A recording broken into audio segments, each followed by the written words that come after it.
ओम भद्रं कर्णेभिः शृणुयाम देवा भद्रं पश्येमाक्षवीर्यजत्राः स्थिरैरङ्गैस्तुष्टुवागं सस्तनूभिः व्यसेम देवहितं यदायुः स्वस्ति न इन्द्रो वृद्धश्रवाः स्वस्ति नः पूषा विश्ववेदाः स्वस्ति नस्तार्क्ष अरिष्टनेमिः स्वस्ति नो बृहस्पतिर्दधातु।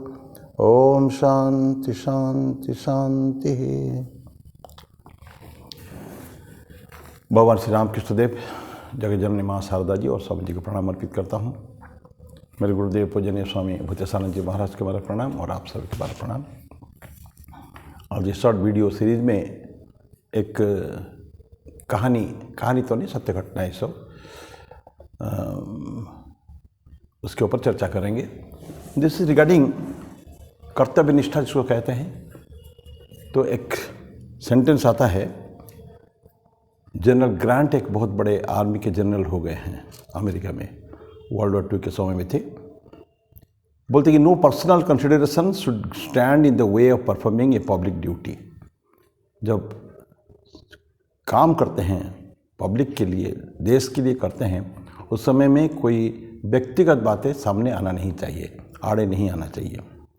और हमको राष्ट्र को या देश को अपने पर स्वार्थ के ऊपर रखना पड़ेगा।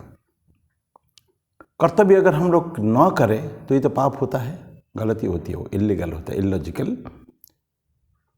अगर लेकिन करते हैं, कर्तव्य का निर्वहन होता है, तो कोई क्रेडिट देने की आवश्यकता नहीं है, क्योंकि हमारा ड्यूटी वही है, हमारा कर्तव्य है, वो उसको करने के लिए हम रखे गए हैं। बहुत समय में एक द्वंद्व पैदा होता है कि अपना स्वार्थ और अपना जो कर्तव्य जिसके लिए काम कर रहे हैं इसके लिए होता है। लेकिन उसमें ध्यान रखें, जैसा अभी हमने निवेदन किया कि राष्ट्र के काम को, देश के काम को और जनता के काम जो है उसको हमको प्राथमिकता देना पड़ेगा। इस समय में यही एक समय है कि एक व्यक्ति का, पर्टिकुलर पर्सन का, उसका इंटीग्रिटी, उसका ऑनेस्टी, उसका जो ईमानदारी, कर्तव्य निष्ठा, जीवन के मूल्य, ये सब एक एसिड टेस्ट कहते हैं ना, उसको एक परीक्षा उसकी होती है कि कितनी हमारी ईमानदारी है, कितनी कर्तव्य निष्ठा कितनी है। अब कहानी है, ये एक थे, बहुत बड़े आदमी हो गए हैं, ये गुजरात के भावनगर स्टेट था एक। वहाँ के जो राजा थे, उनके मंत्री थे, चीफ मिनिस्टर जिसको कहते हैं, प्राइम मिनिस्टर कहिए, उस समय के दीवान होते थे। बहुत ईमानदार, बहुत कर्तव्यनिष्ठ। उसका नाम था प्रभाशंकर पट्टानी। उसमें ये पुरानी बात है, अंग्रेज जमाने की बात है ये। और पट्टानी उसका जाना जाता था उसके शासन के लिए पूरा सौराष्ट्र में। ये भावनगर के थे, वो भावनगर के राजे के वो मंत्री थे, प्राइम मिनिस्टर। और इतना आदमी बढ़िया थे वो।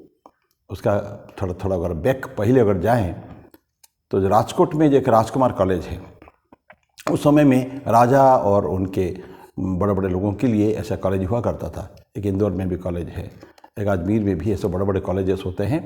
राजकोट में एक उसका नाम था राजकुमार कॉलेज। उसके एक प्रोफेसर हुआ करते थे प्रभाशंकर पट्टानी उस समय में।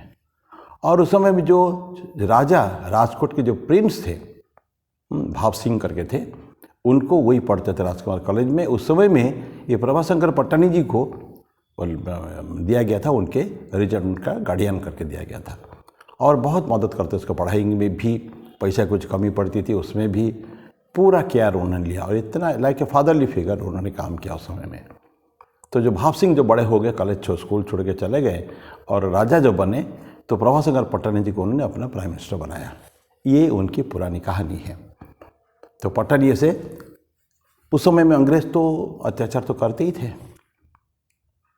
तो उन्होंने क्या किया, उस भावनगर राज्य का एक पोर्ट था, अच्छा लिक्विडिटी, बड़े अच्छा बने, जिस पर लाभदायक था, उसमें काफ़ी बिजनेस था उसमें। ऐसे पोर्ट को अंग्रेज ने अपने अधीनस्थ कर लिया, इनसे छीन लिया, भावनगर के राजा से छीन लिया। तो ये तो ठीक नहीं था, बिल्कुल राजा के लिए तो ठीक नहीं था, और अत्याचार था, ये इलीगल था, वो अनैतिक था। तो प्रभाशंकर पट्टानी को राजा ने डिप्यूट किया इंग्लैंड जाने के लिए। जाके उनके अगेंस्ट में केस लड़ने के लिए, कोर्ट में जाके केस लड़ने के लिए। और ये तो माना जाता था, बहुत ऑनेस्ट माना जाता था, इंटीग्रिटी, ज़बरदस्त इंटीग्रिटी उसकी है, तो उनको जाना पड़ा फाइट करने के लिए केस को। जब निकल रहे हैं, वो जाने वाले हैं, जहाँ घर छोड़ रहे हैं, उनकी पत्नी बहुत बीमार थी। तो पत्नी उनको बोलती है कि हम लोगों ने निर्णय लिया था कि कहीं भी जाएंगे, कोई महत्वपूर्ण कार्य करेंगे तो साथ में ही करेंगे। प्रभाशंकर बोले, हाँ मुझे याद तो है, लेकिन अभी मैं तुमको मैं ले के साथ नहीं चल सकता क्योंकि तुम बीमार हो, और मैं वहाँ इतने जाके लंदन में बिज़ी रहूँगा कि तुम्हारे में केयर बिल्कुल भी नहीं ले सकता हूँ मैं। तो पत्नी बोलती है, क्या उसको हम पोस्टपोन नहीं कर सकते हैं कुछ दिन के लिए और आगे नहीं बढ़ा सकते हैं? बोले नहीं, आगे नहीं बढ़ सकता है, मुझे अब भी जाना पड़ेगा, ये बहुत महत्वपूर्ण केस है। और सारे सुनाया उन्होंने, कैसे उन्होंने वो बंदरगाह को उन्होंने ले लिया है अंग्रेज ने।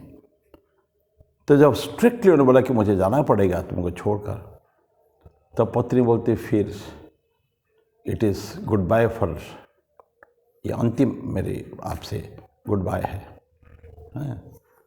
तो प्रभाशंकर बोलते कि ठीक है, तो मैं भगवान को प्रार्थना करूँगा कि अगले जन्म में तुमको सेवा करने के लिए मुझे मौका फिर से दे। इतना कह के वो चले गए। आगे क्या हुआ कहानी हमको पता नहीं है। मैं कल देख रहा था ये सब को, प्रभाशंकर पटानी का इतिहास, उनका जो पर्सनालिटी गूगल में सर्च करके कल देख रहा था। ये कहानी मैंने पढ़ी, एक पुस्तक है, बहुत सुंदर पुस्तक है। तो उस पुस्तक में सारे 365 दिन में 365 कहानियाँ हैं, कुछ कुछ बड़े बहुत मोरल स्टोरीज है। उसमें से एक कहानी है ये। तो कहानी तो छोटी सी थी, वो चले तो गए, लेकिन ध्यान रखें ये है ब्राइट एग्जाम्पल्स। उसमें उस पुस्तक में बहुत सुंदर सुंदर से कहानियाँ है, फिर उसके ऊपर और वीडियो देंगे हम। तो हमको अपने व्यक्तिगत जीवन में देखना पड़ेगा, हर व्यक्ति को, कि मैं to what extent I am honest, या मेरे कर्मों को कितना निष्ठा के साथ में कर रहा हूँ। और इतिहास में बड़े पड़े हैं ऐसे उदाहरण हमारे, कि हम कैसे लोगों का, कैसे उन्होंने अपने देश के लिए काम किया, अपने बलिदान तक दिया है। मराठा एम्पायर की बात कहें, और कहीं भी बहुत सारे ऐसे उदाहरण हैं। राजपूतों में तो ऐसे गैलेक्सी ऑफ सच स्टोरीज।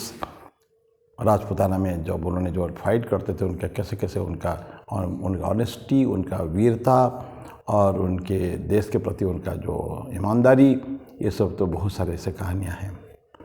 तो ये हमारे जीवन के लिए है। ये पढ़ लिया, कहानी तो मैंने पढ़ लिया है प्रभाशंकर पटानी का, ये तो स्वतंत्रता की पहले की बात है वो। लेकिन हमारे जीवन पर क्या असर पड़ेगा, ये हमको प्रश्न अपने आप से प्रश्न करना है, करके फिर हमको डिसाइड करना है कि हमको करना। डिसाइड क्या करना, सामने ये है, इस क्लियर, क्रिस्टल क्लियर, हमको अपने राष्ट्र को अपने स्वार्थ के ऊपर रखना है। लेकिन हकीकत में आजकल होता ही नहीं है ऐसा। लोग सब कुछ देश को भी बेचने के लिए तैयार हो जाते हैं अपने व्यक्तिगत स्वार्थ के लिए। होता है कि नहीं? आप लोग पेपर पढ़ के देखिए, न्यूज़ पेपर उठाइए, आजकल जो न्यूज़ चैनल्स देखिए, हर जगह कितने सारे कहानियाँ हमको मिलते हैं। देश के प्रति गद्दारी, किसके लिए? जस्ट फॉर मनी, पैसा के लिए तो कर रहे हैं। तो ऐसा होना नहीं चाहिए। ये कहानी केवल आई ओपनर से होते हैं, हमको आंखें खोलने के लिए कि व्हाट शुड बी डन। तो ये छोटी सी कहानी के साथ आज समाप्त करते हैं।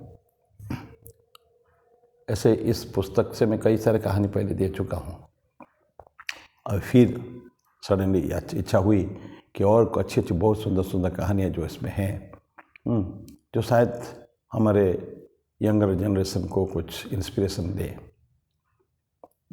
नौकरी करने वाले, देश की सेवा करने वालों को। इसके लिए ये वीडियो फिर में दिया जा रहा है। मैं मेरी वाणी को विराम देता हूँ। अगले बुधवार को फिर ऐसे ही कुछ कहानी के साथ मिलेंगे। तब तक के लिए ओम शांति शांति शांति।